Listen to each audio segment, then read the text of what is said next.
I'd like to tell you about the strangest secret in the world. Some years ago, the late Nobel Prize-winning Dr. Albert Schweitzer was being interviewed in London, and a reporter asked him, "Doctor, what's wrong with men today?"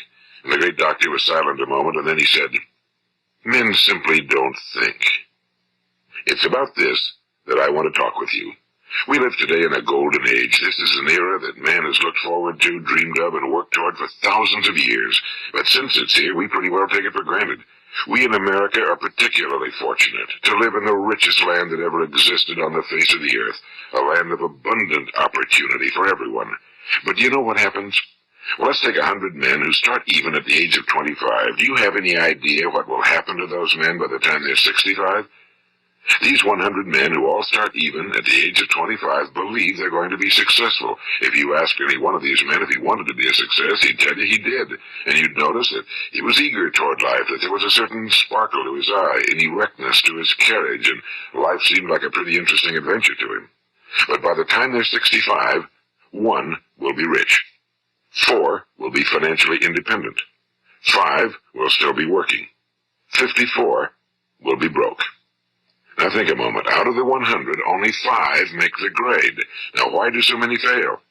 What has happened to the sparkle that was there when they were 25? What's become of the dreams, the hopes, the plans? And why is there such a large disparity between what these men intended to do and what they actually accomplished? When we say about 5% achieve success, we have to define success. And here's the best definition I've ever been able to find. Success is the progressive realization of a worthy ideal.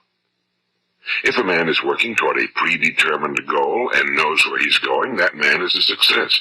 If he's not doing that, he's a failure. Success is the progressive realization of a worthy ideal. Rollo May, the distinguished psychiatrist, wrote a wonderful book called Man's Search for Himself. And in this book he says, the opposite of courage in our society is not cowardice. It is conformity. And there you have the trouble today. It's conformity, people acting like everyone else without knowing why, without knowing where they're going. Now think of it. In America right now, there are over 18 million people 65 years of age and older. And most of them are broke. They're dependent on someone else for life's necessities. Now, we learn to read by the time we're 7. We learn to make a living by the time we're 25. Usually by that time, we're not only making a living, we're supporting a family. And yet by the time we're 65, we haven't learned how to become financially independent in the richest land that has ever been known. Why?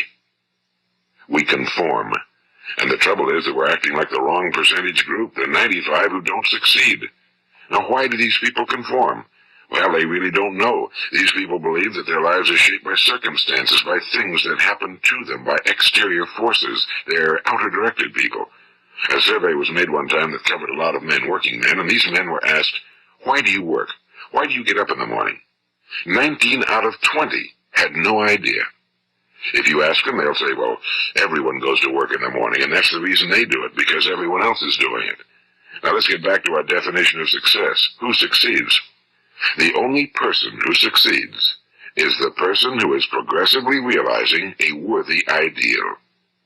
He's the person who says, I'm going to become this, and then begins to work toward that goal.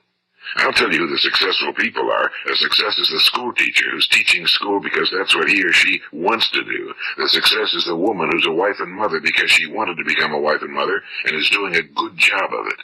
The success is the man who runs the corner gas station because that was his dream. That's what he wanted to do. The success is the successful salesman who wants to become a top-notch salesman and grow and build with his organization. A success is anyone who is doing deliberately a predetermined job because that's what he decided to do deliberately.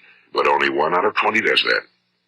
That's why today there isn't really any competition unless we make it for ourselves. Instead of competing, all we have to do is create. You know, for 20 years I looked for the key which would determine what would happen to a human being. Was there a key I wanted to know which would make the future a promise that we could foretell to a large extent?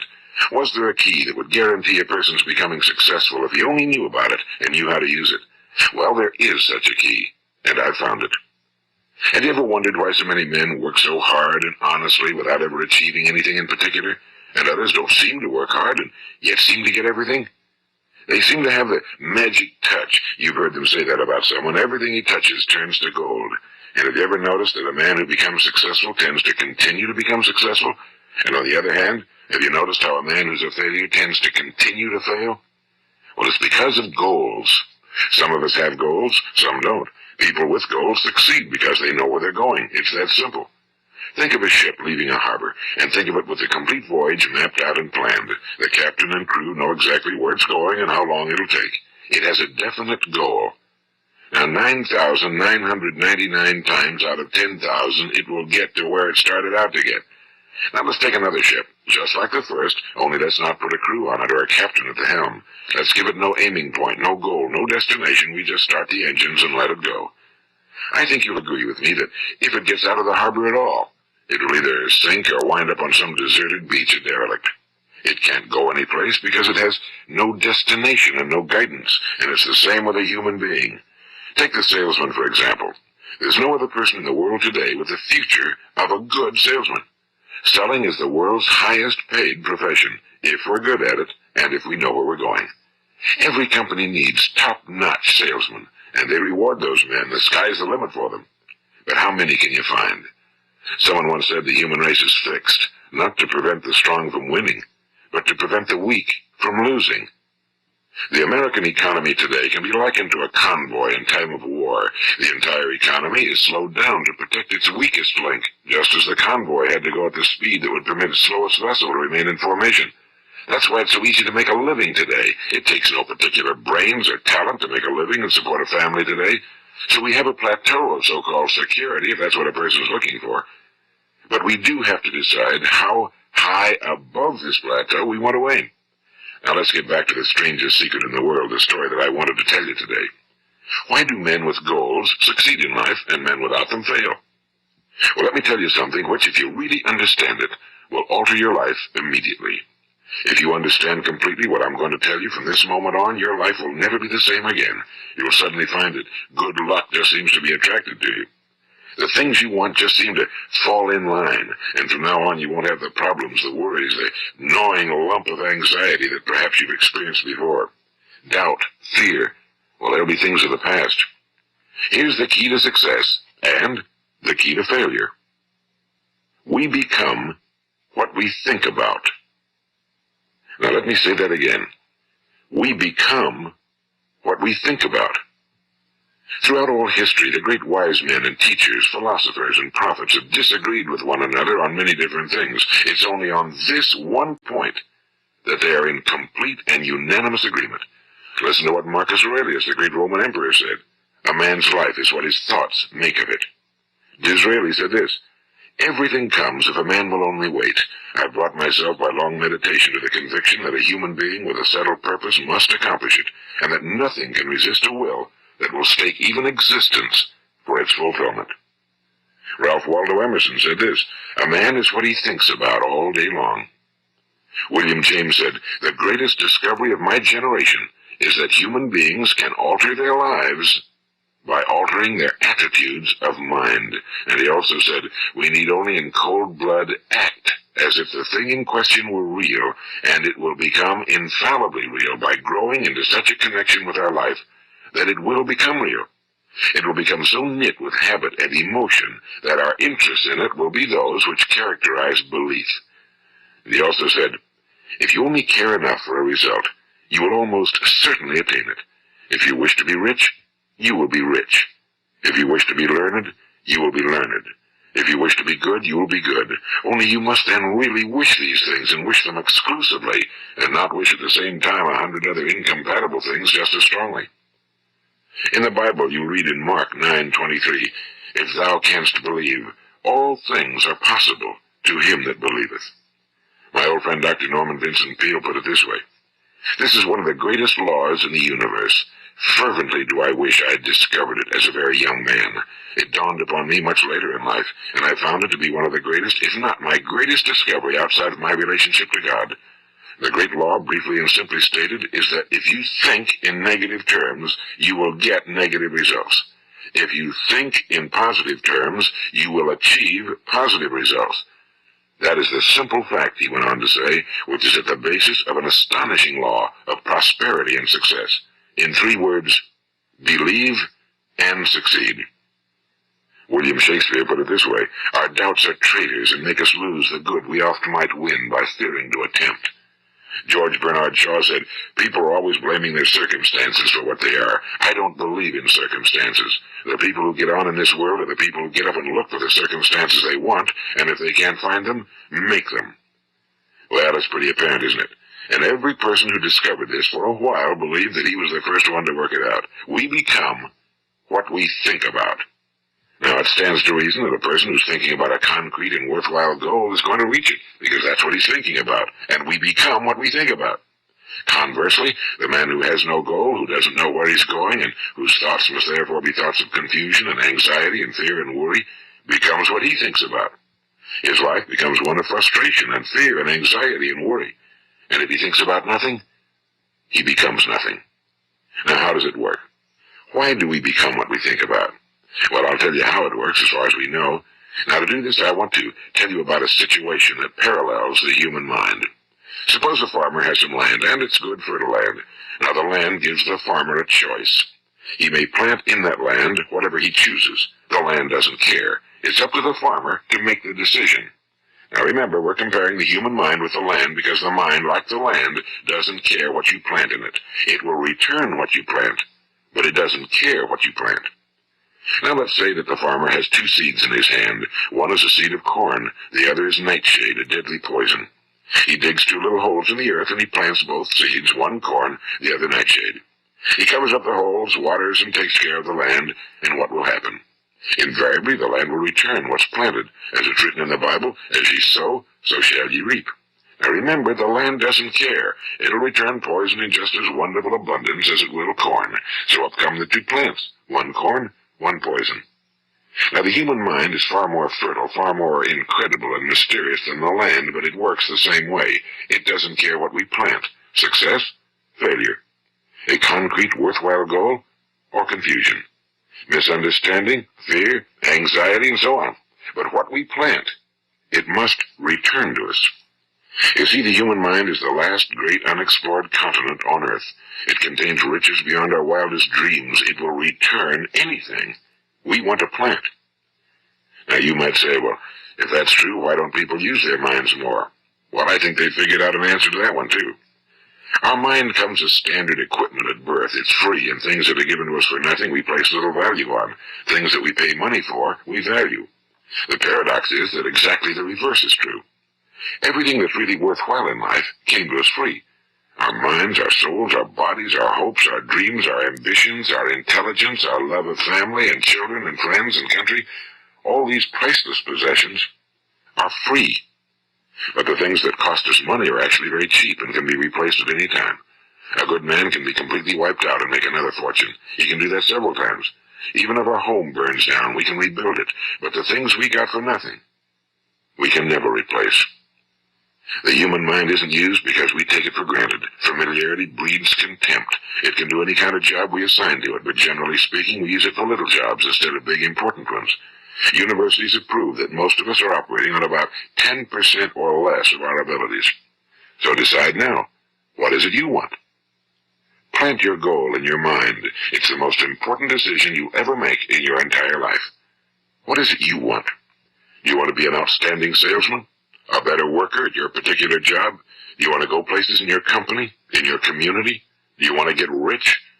All you've got to do is plant that seed in your mind, care for it, work steadily toward your goal, and it will become a reality.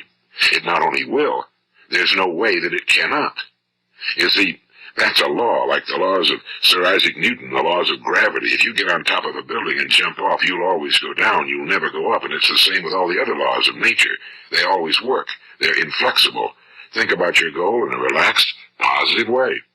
Picture yourself in your mind's eye as having already achieved this goal. See yourself doing the things you will be doing when you've reached your goal. Ours has been called the phenobarbital age, the age of ulcers and nervous breakdowns and tranquilizers. At a time when medical research has raised us to a new plateau of good health and longevity, far too many of us worry ourselves into an early grave trying to cope with things in our own little personal ways without learning a few great laws that will take care of everything for us. These things we bring on ourselves through our habitual way of thinking. Every one of us is the sum total of his own thoughts. He is where he is because that's exactly where he really wants to be, whether he'll admit that or not. Each of us must live off the fruit of his thoughts in the future, because what you think today and tomorrow, next month and next year, will mold your life and determine your future. You're guided by your mind. I remember one time I was driving through eastern Arizona and I saw one of those giant earth-moving machines roaring along the road at about 35 miles an hour with what looked like 30 tons of dirt in it. A tremendous, incredible machine. And there was a little man perched way up on top with the wheel in his hands guiding it. And as I drove along, I was struck by the similarity of that machine to the human mind. Just suppose you're sitting at the controls of such a vast source of energy. Are you going to sit back and fold your arms and let it run itself into a ditch? Or are you going to keep both hands firmly on the wheel and control and direct this power to a specific, worthwhile purpose? It's up to you. You're in the driver's seat. You see, the very law that gives us success is a two-edged sword. We must control our thinking. The same rule that can lead a man to a life of success, wealth, happiness, and all the things he ever dreamed of for himself and his family. That very same law can lead him into the gutter. It's all in how he uses it, for good or for bad. This is the strangest secret in the world. Now, why do I say it's strange, and why do I call it a secret? Actually, it isn't a secret at all. It was first promulgated by some of the earliest wise men, and it appears again and again throughout the Bible, but very few people have learned it, understand it. That's why it's strange, and why for some equally strange reason it virtually remains a secret. I believe that you could go out and walk down the main street of your town and ask one man after another what the secret of success is, and you probably wouldn't run into one man in a month who could tell you. Now, this information is enormously valuable to us if we really understand it and apply it. It's valuable to us not only for our own lives, but the lives of those around us, our families, employees, associates, and friends. Life should be an exciting adventure. It should never be a bore. A man should live fully, be alive. He should be glad to get out of bed in the morning. He should be doing a job he likes to do because he does it well. One time I heard Grove Patterson, the great late editor-in-chief of the Toledo Daily Blade, make a speech, and as he concluded his speech, he said something I've never forgotten. He said, "My years in the newspaper business have convinced me of several things. Among them, that people are basically good, and that we came from someplace, and we're going someplace. So we should make our time here an exciting adventure. The architect of the universe didn't build a stairway leading nowhere." And the greatest teacher of all, the carpenter from the plains of Galilee, gave us the secret time and time again. As ye believe, so shall it be done unto you. I've explained the strangest secret in the world and how it works. Now, on this side, I want to explain how you can prove to yourself the enormous returns possible in your own life by putting the secret to a practical test. I want you to make a test that will last 30 days. It isn't going to be easy, but if you'll give it a good try, it will completely change your life for the better. Now, back in the 17th century, Sir Isaac Newton, the English mathematician and natural philosopher, gave us the natural laws of physics, which apply as much to human beings as they do to the movement of bodies in the universe. And one of these laws is that for every action, there is an equal and opposite reaction. Simply stated, as it applies to you and me, it means we can achieve nothing without paying the price.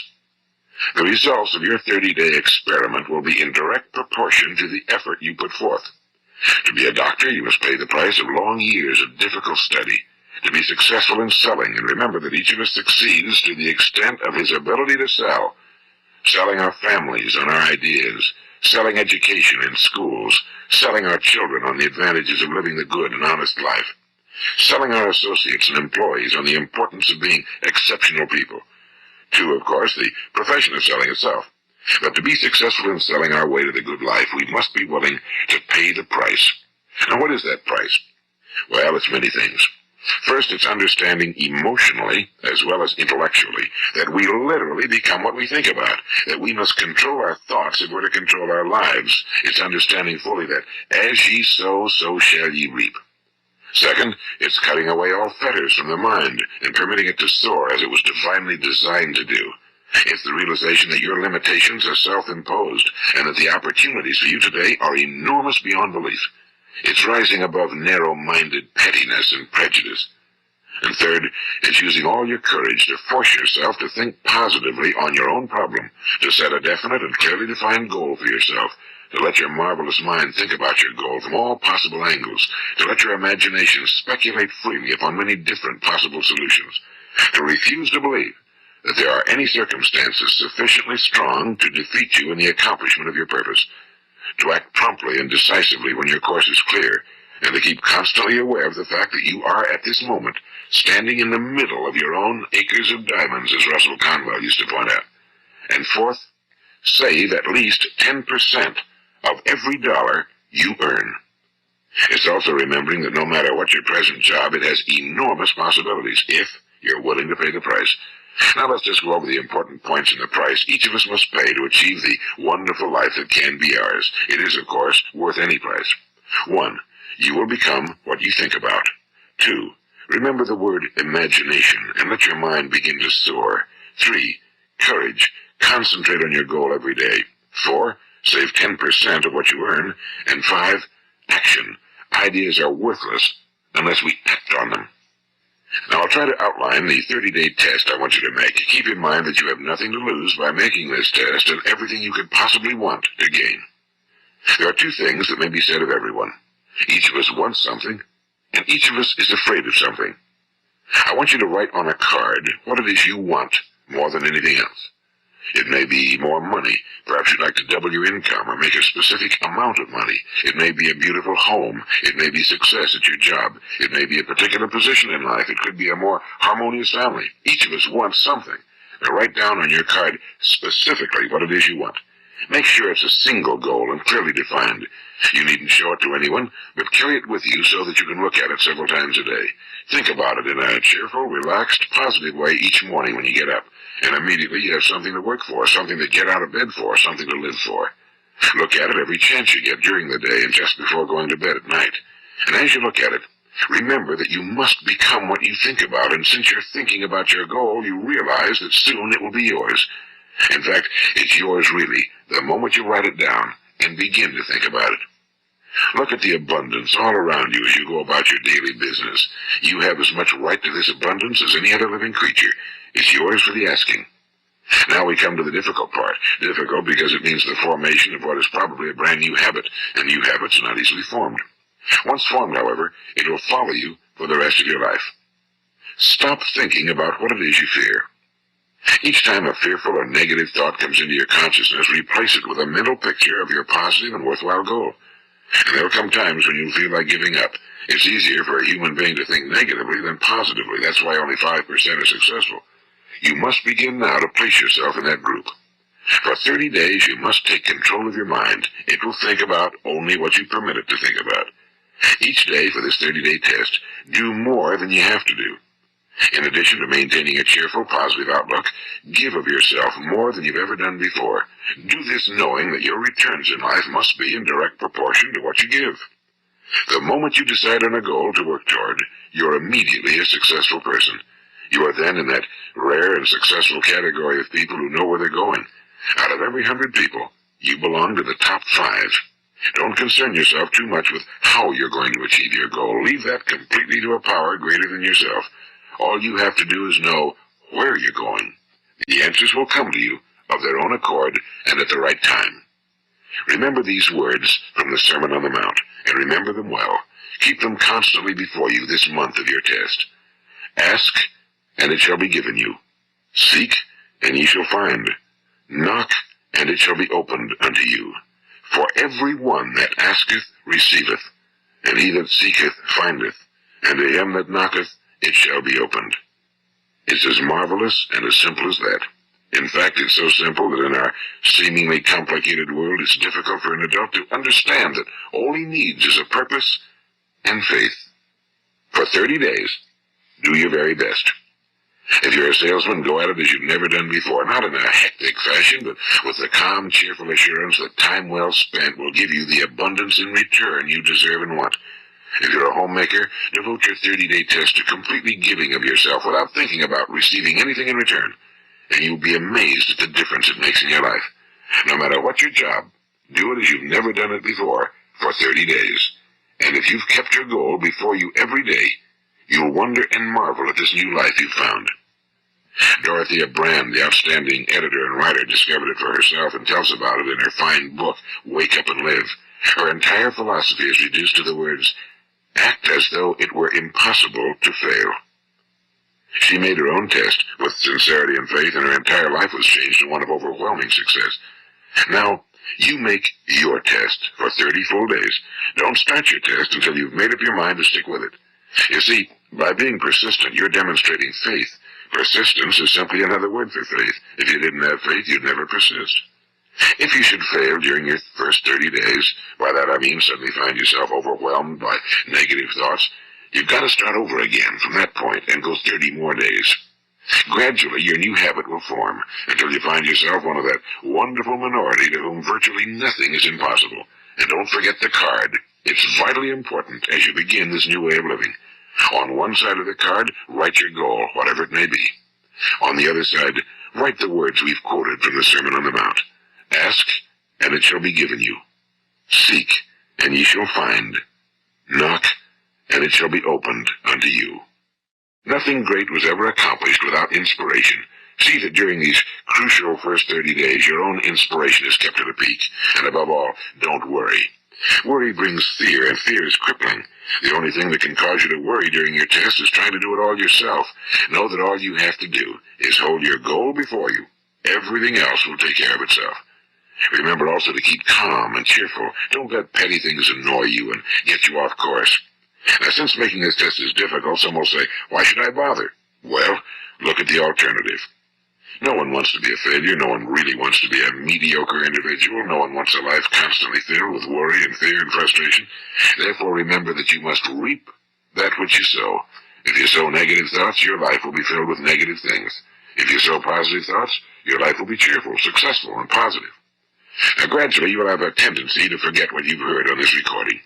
Play it often. Keep reminding yourself of what you must do to form this new habit. Gather your whole family around at regular intervals and listen to what's been said here. You know, most men will tell you that they want to make money without understanding the law. The only people who make money work in a mint. The rest of us must earn money. This is what causes those who keep looking for something for nothing or a free ride to fail in life. The only way to earn money is by providing people with services or products which are needed and useful. We exchange our time and our product or service for the other man's money. Therefore, the law is that our financial return will be in direct proportion to our service. Now, success is not the result of making money. Making money is the result of success, and success is in direct proportion to our service. Most people have this law backwards. They believe that you're successful if you earn a lot of money. The truth is that you can only earn money after you're successful. It's like the story of the man who sat in front of the stove and said to it, give me heat, and then I'll add the wood. How many men and women do you know, or do you suppose there are today, who take the same attitude toward life? There are millions. We've got to put the fuel in before we can expect heat. Likewise, we've got to be of service first before we can expect money. Don't concern yourself with the money. Be of service, build, work, dream, create. Do this and you'll find there's no limit to the prosperity and abundance that will come to you. Prosperity, you know, is founded upon a law of mutual exchange. Any person who contributes to prosperity must prosper in turn himself. Sometimes the return will not come from those you serve, but it must come to you from someplace, because that's the law. For every action, there is an equal and opposite reaction. As you go daily through your 30-day test period, remember that your success will always be measured by the quality and quantity of service you render, and money is a yardstick for measuring this service. No man can get rich himself unless he enriches others. Now, there are no exceptions to a law. You can drive down any street in America and from your car estimate the service that's being rendered by the people living on that street. Had you ever thought of this yardstick before? It's interesting. Some, like ministers and priests and other devoted people, measure their returns in the realm of the spiritual, but again, their returns are equal to their service. Once this law is fully understood, any thinking person can tell his own fortune. If he wants more, he must be of more service to those from whom he receives his return. If he wants less, he has only to reduce his service. This is the price you must pay for what you want. If you believe you can enrich yourself by deluding others, you can end only by deluding yourself. It may take some time, but just as surely as you breathe, you'll get back what you put out. Don't ever make the mistake of thinking you can avert this. It's impossible. The prisons and the streets where the lonely walk are filled with people who tried to make new laws just for themselves. We may avoid the laws of man for a while, but there are greater laws that cannot be broken. An outstanding medical doctor recently pointed out 6 steps that will help you realize success. 1. Set yourself a definite goal. 2. Quit running yourself down. 3. Stop thinking of all the reasons why you cannot be successful and instead think of all the reasons why you can. 4. Trace your attitudes back through your childhood and try to discover where you first got the idea you couldn't be successful, if that's the way you've been thinking. 5. Change the image you have of yourself by writing out a description of the person you would like to be. And 6. Act the part of the successful person you have decided to become. The doctor who wrote those words is a noted West Coast psychiatrist, Dr. David Harold Fink.